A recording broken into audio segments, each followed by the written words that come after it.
Hello, welcome to The Juggle is Real. I am Andryanna. And you know what? Today, I just wanted to get into something that is so real for so many of us right now. And that is the power of saying no. You know, the whole no for November thing. I know it has been popular the last couple of years. In fact, I have done podcast episodes on saying no in the month of November, and those are great. And I love them. And it's wonderful. But I kind of want to focus on, yes, the power of saying no, but truly the power of saying yes and what we're saying yes to. And then, of course, how to release some of those other things. So if you're feeling the pace pick up, the calendar is just kind of like stacking on top of itself, and the mental load is just getting a little heavy. Of course, the emotional exhaustion is just sort of like simmering. It's about to bubble over just below the surface. I feel you. You are so not alone here. Of course, we just moved. And so I'm feeling this at a whole other level right now. And maybe you're in the same position or you're going through a transition right now and everything is a little bit heightened. But November, just in general, is this fascinating crossroads where fall routines are just sort of solidifying, right? We're just getting used to things, but then the days are getting shorter. And then the holiday season, year after year, it starts to get earlier and earlier. I don't, or maybe it's just with having kids, it feels that way, but things are just tapping us on the shoulder and there's all of these expectations, right? And then historically, this is the month for so many of us, especially women, when we start to slip into over functioning mode, right? Like saying, yes, I'll help with the fundraiser. Yes, I'll help with the holiday concert. Yes, I will host that event or that dinner or whatever. Or yes, I will sign up for the bake sale. Or yes, I will fill in these gaps that perhaps no one else is really noticing, but you are the glue that keeps things together. And here is the thing, and I know you know this, but here is the thing. You cannot say yes to everything and then still live with a full heart, right? So today we are talking about saying yes to what matters and why saying no is essentially the most important thing that you can do for your well being, for your energy, and for your nervous system. I'm going to share the research behind the mental load of motherhood and why you're feeling so stretched thin, how to say no with grace and without that guilt hangover. Some realistic steps that you can take to lighten your emotional, your cognitive, and your schedule load, how to protect your energy as we enter the busiest season of the year. And I also want to share some prompts that you can use if you're journaling, some reflection, maybe some moments that you can take, and then practical scripts, like actual things you can say verbatim today. My hope is that by the end of this episode, you feel clearer, you feel lighter, and more empowered going into the holidays because, oh my gosh, your peace, it matters, your energy matters, and your boundaries do too. So if this sounds good, let's dive right in. This is the Juggle is Real podcast. I hope you feel seen, that you realize your worth, lighten your load, and prioritize your own needs. As we hear from leading experts and well-known faces in the wellness, entrepreneurship, education, and motherhood space, I hope you gain insights, proven practices, and learn actionable tools to help you enjoy the juggle of work, family, and everything in between with a little less stress and a lot more ease, joy, and fun. Most of all, I hope you find what you need to simplify, streamline, and supercharge your own journey of better balance and self-love. Are you with me? Let's get started. You know where we need to start this episode? We need to start in the place of why we say yes when we want to say no. Research shows that women, especially mothers, we carry what's called the mental load. And you've probably heard this before. I've talked about it on the podcast before, but this is the emotional and that that cognitive labor of household life and planning and anticipating everyone's needs. And what's even more interesting is that this research found that mothers experience significantly more emotional fatigue and cognitive strain than fathers, not because the dads don't care, but because society trains women to manage what's called the quote worry work. And so no wonder we are overwhelmed. So this is how we're living. This is what society has deemed okay and appropriate. And then we head into November, right? So November, the month of school events and early holiday invites and Black Fridays here and work deadlines. And you got planning for perhaps travel. You got to get ready if you have winter where you are. The snow is coming and everyone needs mitts and boots and toques and snow pants, activities in switching seasons. And if your kids are in those extracurriculars, everything is just on overdrive. And so we get pulled into saying yes out of guilt, out of obligation, out of fear of disappointing someone, believing somehow it's ingrained in us that we should just be able to handle it. Or this classic mom story, and I do it all the time, where it's just easier if I do it myself, right? Versus asking for help or delegating or, showing someone what to do. So let's all just take a quick moment here and think of something. Think of something you said yes to recently that just did not really feel aligned. So, something that you said yes to that you didn't really want to say yes to, but for one of those reasons, you said yes. I want you to think about why. Why did you say yes? Was it fear? Was it out of habit because you've always done it before? Was it because you wanted to be liked or you didn't want to cause conflict or make someone feel uncomfortable? Why did you say yes to something that you didn't really want to do? And here we have step one. This is the awareness piece.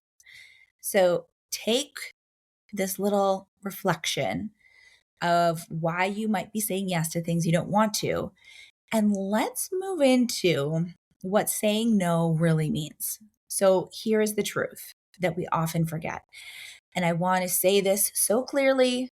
Like, I want to sing it from the rooftops. I want this like a little birdie on my shoulder saying this to me on repeat. But here it is. Saying no does not make you unkind. Saying no does not make you selfish. Saying no does not make you a flake or unreliable. Here's what saying no means. Saying no simply means that you are choosing what aligns with your values and your capacities at that time. And it also means that when you say no to something, you are trusting your future self enough not to sabotage her, not to belittle her calendar, not to drain her. You're respecting that person in the future who you know right now does not want to say yes to that thing. Okay? So in reality, what saying no is choosing presence over pressure. It's really leaving room for what actually matters in your life. It's protecting your mental health. It's supporting your nervous system regulation.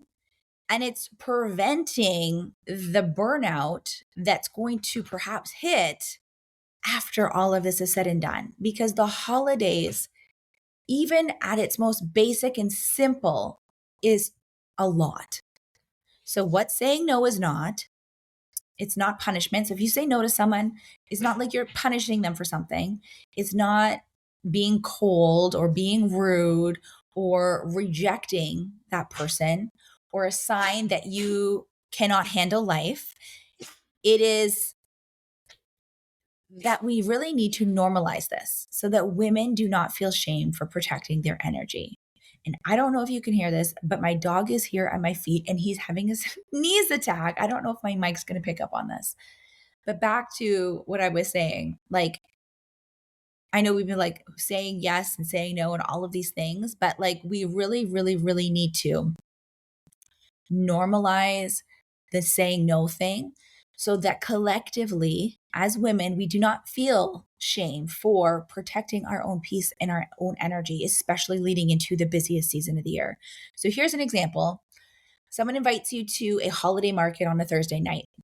You might be a friend with this person, or they might be a colleague, or it might be a work thing, but you know you're already stretched thin with a hockey drop off or a work deadline, or maybe your energy is just running low.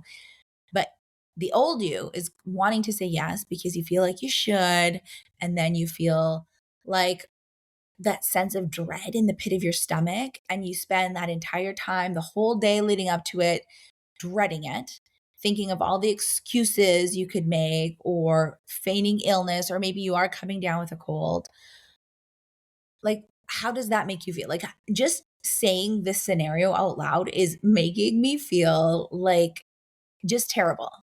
But if we flip this and this situation comes up and you were aligned with the part of you that is protecting your peace and your energy, the response could be as simple as, "Thank you so much for thinking of me.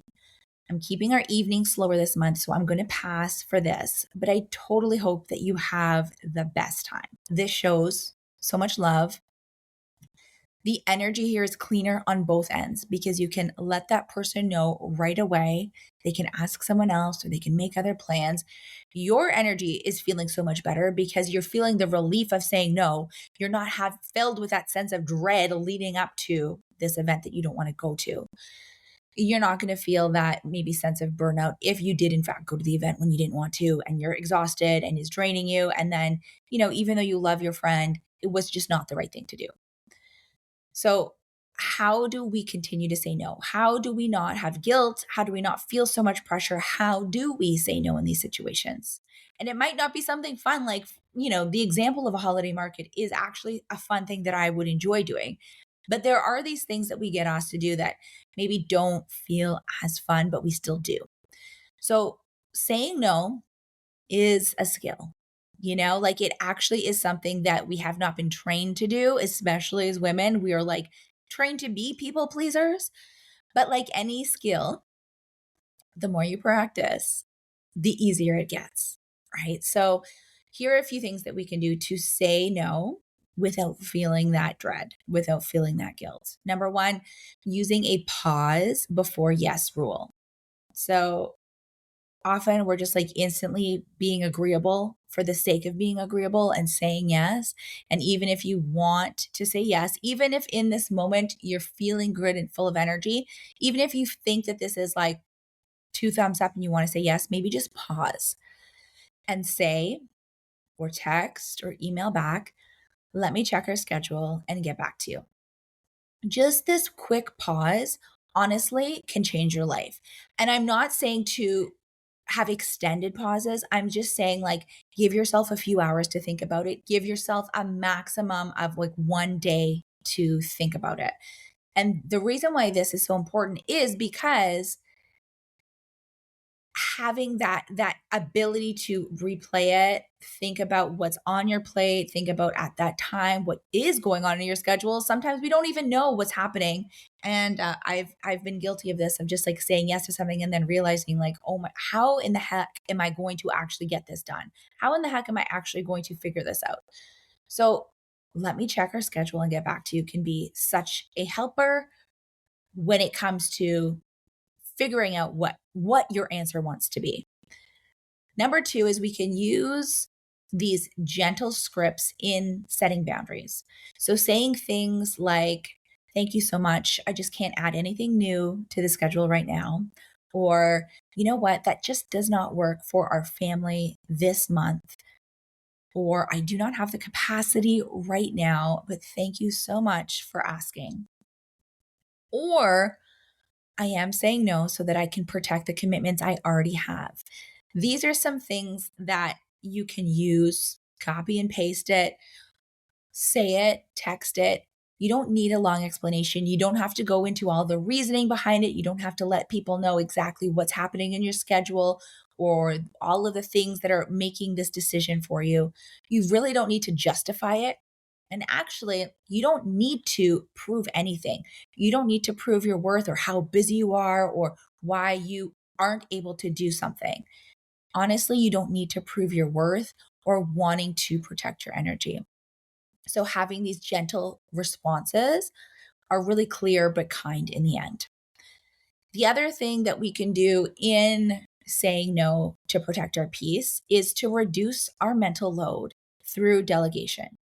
So, I know it sounds so much easier than said than done, but studies show that we as women and especially mothers are often subconsciously blocking delegation and asking for help because we believe that it's easier if we do it ourselves.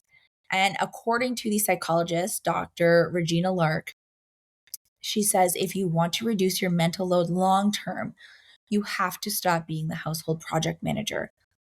And this is a big one, right? It might look like asking your partner to handle the teacher gifts, let them take that on. It might look like letting your kids pack their own hockey bag, even if it's imperfect. And if they forget something, then that is a natural consequence, right? Then that's a lesson that they're going to learn. It might look like ordering groceries instead of going to the store. It might look like sharing December events planning and doing that with a friend or a spouse or a family member instead of taking on everything yourself.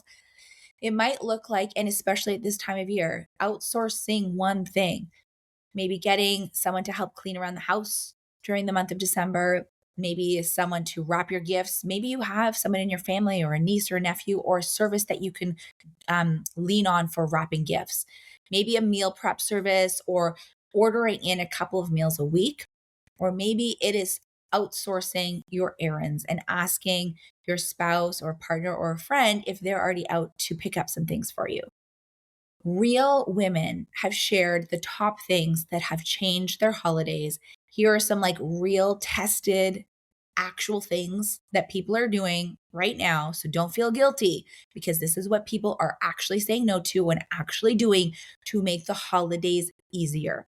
Number one, saying no to things like cookie swaps, baking multiple things that are adding to the schedule, splitting up extended family visits, buying pre made foods instead of trying to do everything from scratch, letting go of the perfect decorating and trying to make your house look like it came out of a magazine.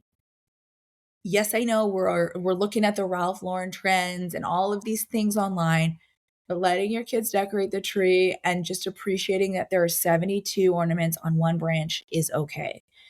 Limiting weekday commitments, making sure that at least on school nights and work nights, the schedule is relatively clear. And these things sound small, but it opens up so much more mental space. So this can truly be game changing. So think of these ideas. And as the singers approach or as people are asking you, just know real people are saying no. Real women, this is happening. This is what we are doing. So, what do we do when we are feeling more comfortable about the whole saying no things? It really comes down to choosing the yeses and saying yes to what actually matters. And we can't talk about saying no without talking about saying yes. And this is my favorite part, saying yes to the right things and prioritizing these things, right? So your yeses this season should be aligned and energizing and feel meaningful to you. It should feel supportive and it should feel doable. So when you think about how the holidays were last year or in previous years, I want you to think about what made it stressful for you. And then what were the things that you wish you could have had more time doing, or that you really wish you were present for, or the things that now looking towards this holiday season, what do you really want to make the time for? Because we've all got the same 24 hours in a day. So, how do you want to be spending the time that we have? And here's a reflection for you. And it does not matter what the response is to this. Okay. I don't want you shoulding in this response. Okay. Putting the things that you think you should do.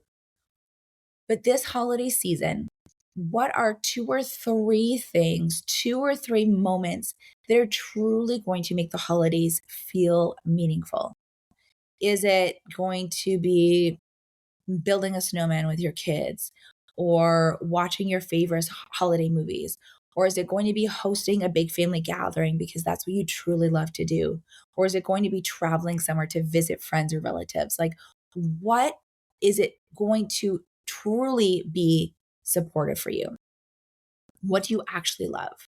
And I want you to build your yes list around this. So we have so many to dos. The to do list is like overflowing, but I want you to build a yes list, the things that you want to carve out space for so that when you look back after the season is over, after, you're putting the Christmas tree down or the season is past, like what do you want to look back on and be like, oh, I'm so glad. I'm so glad that we did that. I'm so glad that I felt aligned with that. I'm so glad that I had the energy to do that. I'm so glad that I put my phone down and that I actually took the time to be present in that moment. And now I have this beautiful memory. What is your yes list going to be for this season?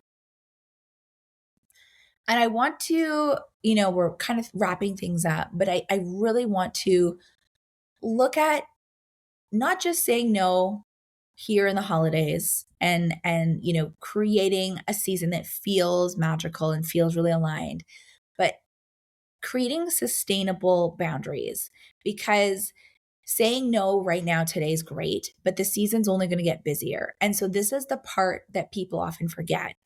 Saying no just once, it's just not enough, right? So you need a system, you need something in place like a framework to keep the holiday creep from taking over.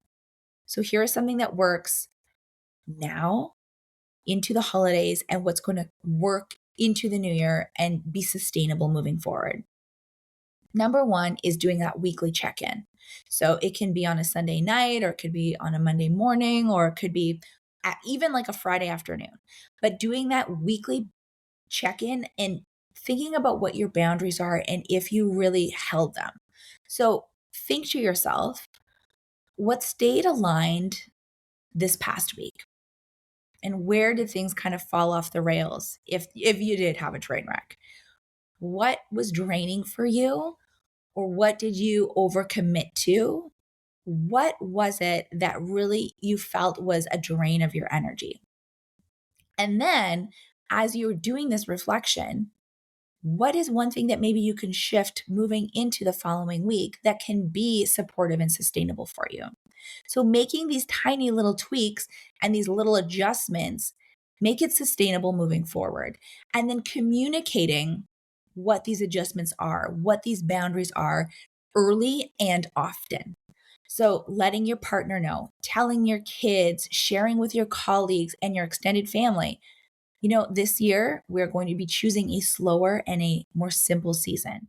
Or this season, I'm being really mindful of my schedule. This year, we are focusing on quality over quantity. And truly, people are going to adjust so much faster when they know what to expect, when they know what these boundaries are that they are going to work within. So think about it as a celebration and celebrate these no's. Like literally write them down. You're choosing to live your life on purpose. You are choosing to move into the holiday season with grace, with respect for yourself, with the energy and the intention that you are going to have a season filled with joy. And so, if you want to, I would love to share a few journal prompts that you can use this week, that you can use moving into the holiday season. These are some things that you can jot down, think about, reflect on, go for a walk with these prompts in your head, and just do a little bit of back and forth, do a little bit of reflection, jot down some notes, speak it into your phone, talk it into the mirror. Here are some prompts that you can use right now. Here's one. What am I currently saying yes to that I don't have the capacity or the time for? Number two, what's one thing that I want to say no to this week? What's one thing I want to say yes to that would fill me up? What am I afraid will happen if I say no? This is a big one. And what might actually happen instead? So, what am I afraid will happen? Is like the world's going to implode if I don't pack the hockey bag? What might actually happen? Well, they might forget. a sock and might have to borrow someone from a teammate, right? Like, what are the actual worst case scenarios? So, as we move into the end of this episode, I just want to recap a little because saying no is so important for the sake of your sanity, especially in November, the month of saying no, but moving into the holidays. This mental load of motherhood, it just contributes to overwhelm. And collectively, when we are learning how to say no with clarity, confidence, and grace, we are all making it easier for one another. So we can choose those aligned yeses that support our energy, and we can create boundaries and set boundaries today as we enter the holidays so that we can feel more presence and peace. You truly deserve a season that doesn't drain you. You deserve margin. You deserve a lighter load, and you deserve joy, not exhaustion. So, this is where we are going to close out. If this episode supported you, please share it with a friend, someone who perhaps is in the same boat, someone who is over functioning during the holiday season, especially. And if you haven't already, hit subscribe, follow this podcast, leave me a quick review in Apple Podcasts, or send me a DM on Instagram at Andryanna and tell me, what are you saying no to as we close out November and move into the holidays? Thank you so much for listening. Thank you so much for being here. And thank you for joining me and for doing the work to protect your peace. You're doing such an incredible job. I am cheering you on from here, and I'm so glad that you are spending your time with me on The Juggle is Real. Until the next episode, take good care. Bye for now.